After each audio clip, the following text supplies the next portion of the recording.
In a plot twist straight out of a courtroom drama, Boeing has announced it will plead guilty to charges of conspiring to defraud the government concerning the tragic crashes of its 737 MAX jets in Indonesia and Ethiopia, which resulted in the loss of 346 lives.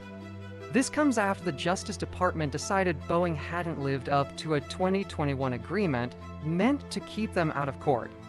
Apparently, Boeing's two pilots were up to some top-secret shenanigans, concealing crucial details about a new automated control system on the MAX from the FAA. This system was like an unruly teenager, causing the planes to dive uncontrollably.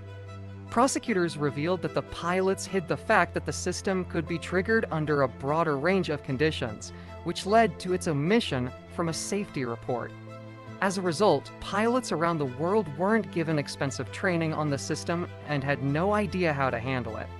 The FAA only found out about this extended functionality after the first crash. Oops. Back in January 2021, Boeing and the Justice Department reached a deferred prosecution agreement, essentially a get-out-of-jail-free card for Boeing, allowing them to dodge criminal charges if they behaved for 3 years. Boeing admitted that its technical pilots misled federal regulators about the software system and was charged with 1 count of fraud. Mark Faulkner, one of those pilots, was later acquitted by a jury in 2022, with his defense claiming he was the fall guy.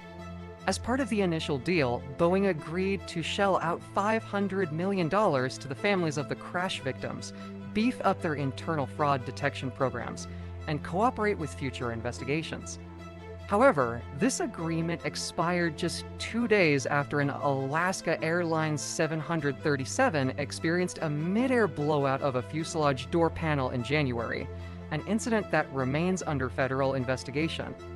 By May, prosecutors found Boeing had violated the 2021 agreement by failing to implement promised compliance and ethics programs. The families of the crash victims, who had been left out of the initial agreement, fought for their right to be heard and finally got briefings from prosecutors this year.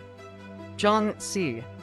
Coffey, a law professor and director of the Center on Corporate Governance at Columbia Law School, pointed out the necessity of an effective federal monitor to ensure Boeing sticks to its commitments.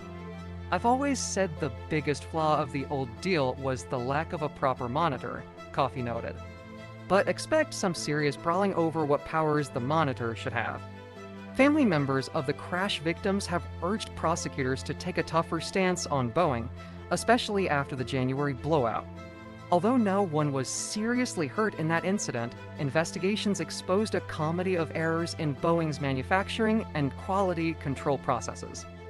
A preliminary report from the National Transportation Safety Board found that bolts meant to secure the door panel weren't replaced after the part was removed for repairs during final assembly at Boeing's Renton, Washington factory.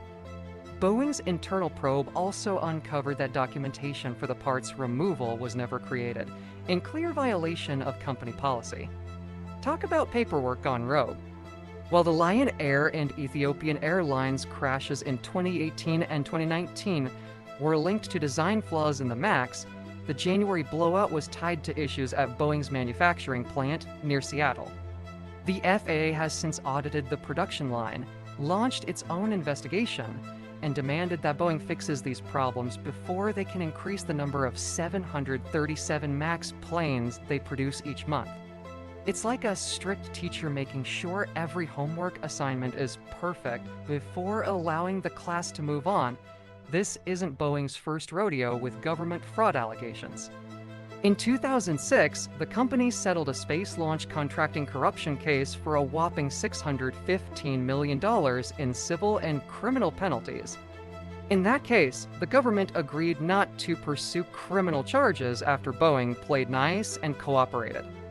As Boeing attempts to rebuild its tarnished reputation, it recently announced a deal to acquire Spirit Aerosystems, which makes the fuselage for the MAX, hoping to gain better control over its supply chain.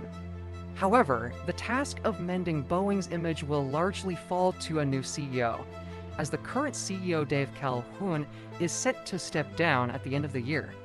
Let's hope the new boss has a better knack for quality control and maybe a knack for comedy, because Boeing could use a few laughs right about now.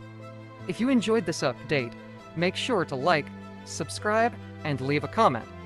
Your feedback helps us bring you the latest news with a dash of humor.